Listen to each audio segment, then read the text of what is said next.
Assalamualaikum warahmatullahi wabarakatuh para penonton yang setia. Jadi hari ini kita sedang melihat para santri dua orang nih lagi ngapain nih. Coba kita tanya-tanya nih. Assalamualaikum. Siapa nih? Oh, Tengku Aidan. Tengku Aidan dan Tengku apa nih namanya? Wahidin dari apa?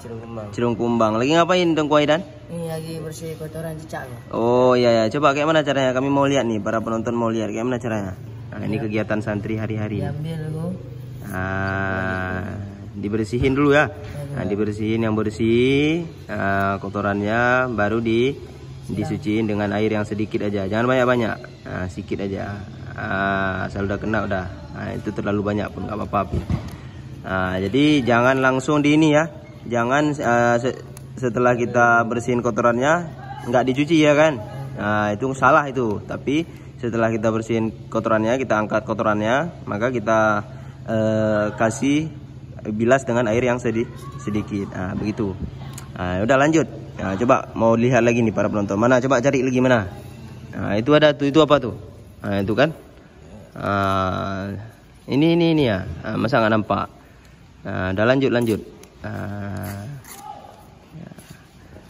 Jadi begitu para penonton. Nah, ini sedikit pelajaran bagi para untuk kita semua. Jadi hal-hal yang kecil itu sebisa mungkin kita perbaiki. Nah, inilah contohnya. Ya, jadi waktu kita bersihin kotoran cicak itu, jangan langsung kita lap, nggak kita bersihin dengan air yang sedikit. Itu salah juga, karena masih ada bekasan najisnya. Jadi setelah kita angkat kotorannya, maka kita bilas dengan air yang sedikit di tempat najis tersebut. Beginilah tutorial. Ya, Tengku Aidan. Oke, selamat Tengku Aidan. Lanjutkan. Semoga berkah. Sekian dari kami. Assalamualaikum warahmatullahi wabarakatuh.